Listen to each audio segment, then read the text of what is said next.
Welcome to the Deep Dive.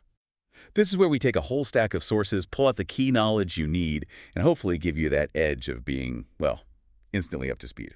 And today, we're diving into someone who, really defies easy labels, Brent Weinbach. Exactly. We're looking at a comedian, but also a professional jazz pianist, and an award-winning screenwriter, and a director of, cult web stuff. It's a lot. It really is. It's not just, versatility. It feels more like synthesis.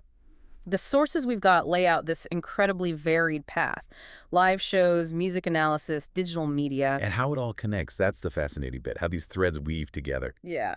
So our source material today, it's pretty comprehensive. It covers his evolution from his early days, the academic stuff, music, right up to his recognition in comedy and, surprisingly, film. Right. So the mission for you listening is really to break down this very experimental, very multidisciplinary career. We want to figure out how that deep discipline, like being a master pianist, somehow fuels the a pan-tracked kind of wild freedom in his comedy. It's a cool puzzle. Okay, so let's lay down the basics first. The core identity points. Source confirms. American stand-up comedian, actor, director, pianist. Based in L.A. But roots in Berkeley. UC Berkeley grad. Which, that intellectual background, I think it's pretty key to understanding how he structures the absurdity later on. It's not just random. Definitely. Okay, let's get into that. Part 1, the foundation. All right, let's unpack his artistic DNA. The sources keep coming back to 3 words. Experimental, abstract, and deadpan. That's the core aesthetic. And that combination, it's not typical, especially not in mainstream comedy.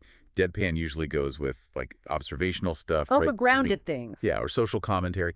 So how does that work? How does a super deadpan delivery actually help when the material itself is totally abstract and weird? Well, think about the function of the deadpan there. If the idea is already surreal, like that multi-level marketing plan for dating he did on Conan. Right. Or, demonstrating some totally fake, complex drumming technique.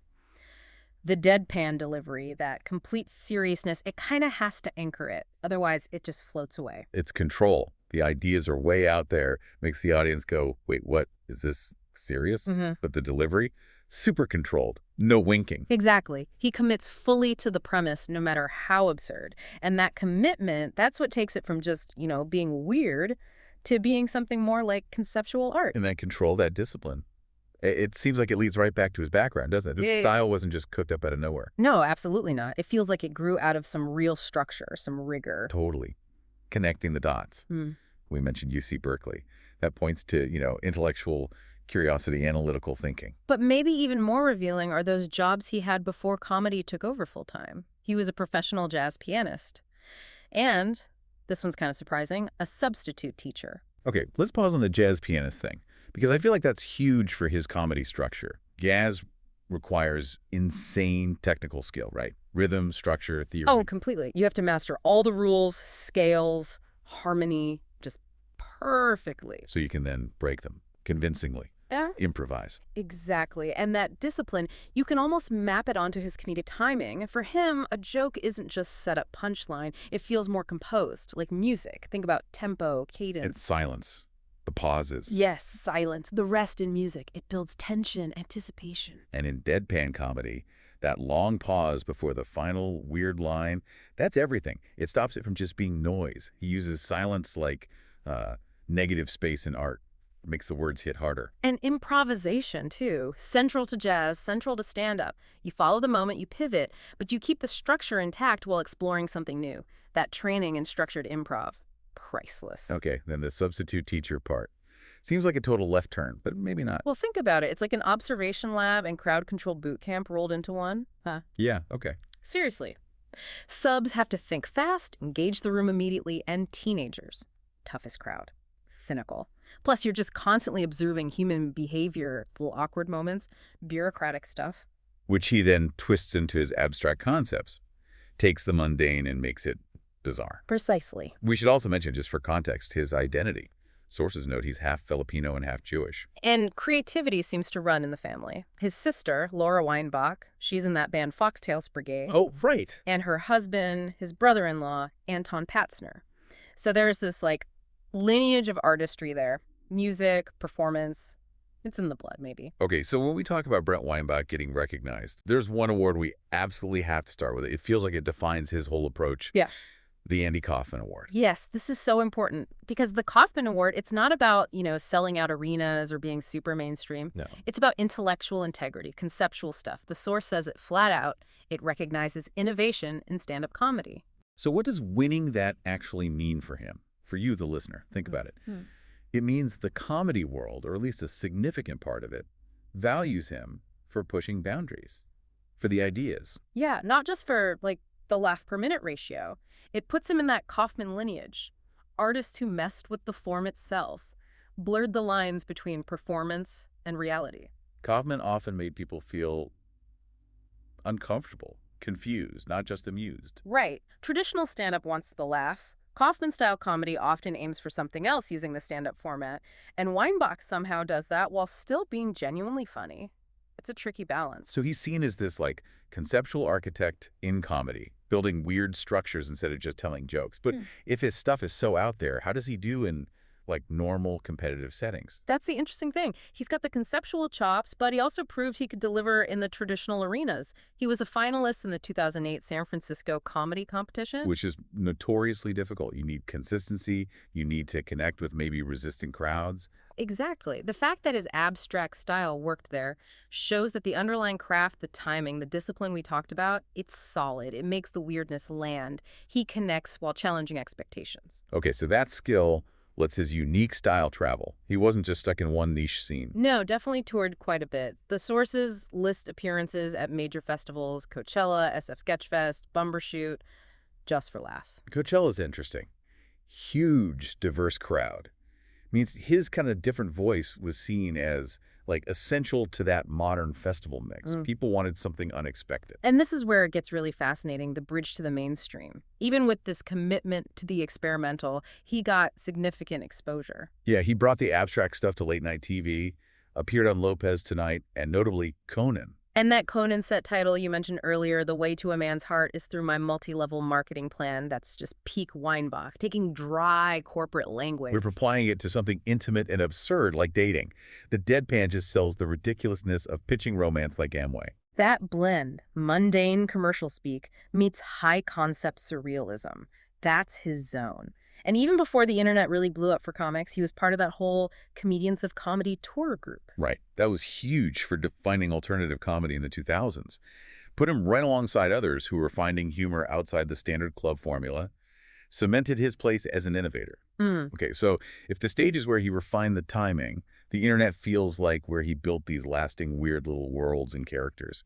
We got to spend some real time on him as a digital creator, starting with Poundhouse. Oh, yeah, Poundhouse ran for, 10 years, 2013 to 2023? That's basically forever in internet time? Totally. And he was all over it. Co-creator, co-director, writer, and playing Brent with DJ Dugpan. It perfectly captured that abstract, character-based style online. Just two housemates, mundane stuff, but pushed to extremes through this weird, looping, almost reality TV parody lens. And it got noticed, right? It wasn't just a fringe thing. No, it got critical recognition, nominated for a Streamy Award, which is pretty major for something that often just went for pure, sustained absurdity over, neat little stories. He seemed to get, really early on, how well that kind of abstract, concept-heavy humor plays online. Short bursts, minimal context needed. Definitely. Yeah. And that understanding led to those other viral video hits, the ones that are just pure, concentrated Weinbach online. Yeah, let's talk about those. The source names Gangster Party Line, Mind Jack, and Ultimate Drumming Technique. We should probably unpack those a bit for the listener. Okay, Ultimate Drumming Technique ties right back to the music background, obviously. It looks like one of those instructional videos. Right. Super serious. But instead of teaching anything useful, he demonstrates these increasingly bizarre, totally pointless physical movements with absolute dead serious commitment. It's like he's parodying the whole idea of technical mastery, which he actually has, by focusing on the most meaningless, awkward physical parts of performance. Yeah, it's physical comedy, but you have to think about it. Exactly.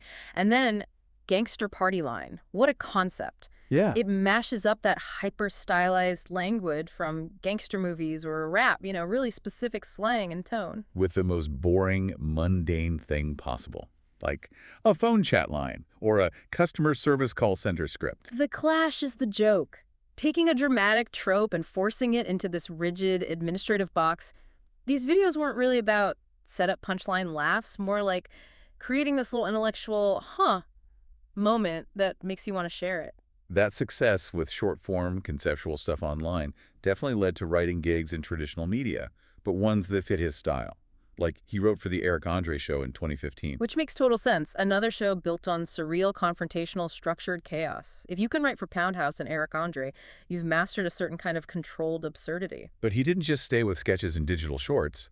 The sources show him taking those writing and directing skills into, like, actual film recognition. Yeah, this is a big shift. In 2022, he won Best Screenplay at the Los Angeles International Film Festival, the Spirit of Los Angeles Award, shared with Bruno Cofield-Galliano. Wow. Okay, so moving from co-directing a cult web series to winning a screenplay award, that shows the concepts can hold up in a longer structured narrative. It's not just quick hits. Right. It takes a different kind of discipline to manage a whole plot compared to a sketch. Shows real range. And he's still involved in that world. There's an upcoming project, False Awakenings, where he has a story by credit. So he's still developing these big conceptual frameworks, whether it's for a 1-minute video or a full movie. Okay, we keep circling back to the music. Brent Weinbach, professional jazz pianist. Let's dig into how that actually shows up in his comedy albums, because they aren't just, recordings of his stand-up sets. No, not usually. They're often more layered, conceptual. The blending started early. His first one, Tales from the Brown Side from 2004.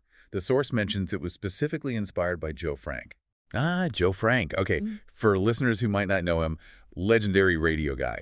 Known for these really atmospheric, sometimes dark, narrative pieces, mixed spoken word, sound effects, music. Right, so that connection right away tells you Weinbach's thinking about atmosphere, storytelling, the whole soundscape. Yeah. The album as an experience, not just a string of jokes. Then his second album, The Night Shift, 2009, really seemed to formalize that mix.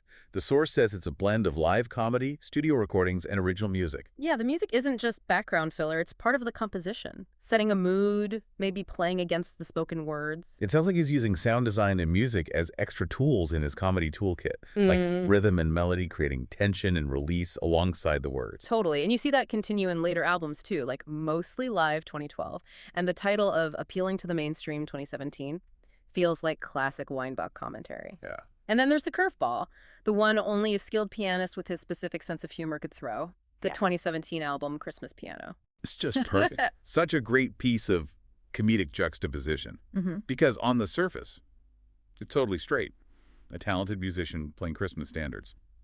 But knowing his whole deal, the experimental abstract stuff, just releasing a completely normal Christmas piano album, feels like the ultimate deadpan move. Is he making fun of it? Is he genuinely just playing music he likes? You can't quite tell. Yeah. And that ambiguity, that's pure Weinbach, using his actual skill to make something so unexpectedly normal that becomes the radical funny thing. Beyond the albums, though, he puts that deep musical knowledge into this other really specific long-running project, the Legacy Music Hour podcast. Right. Started way back in 2010. This isn't just a side hobby. It's a serious long-term thing. He hosts it with Rob F. Switch.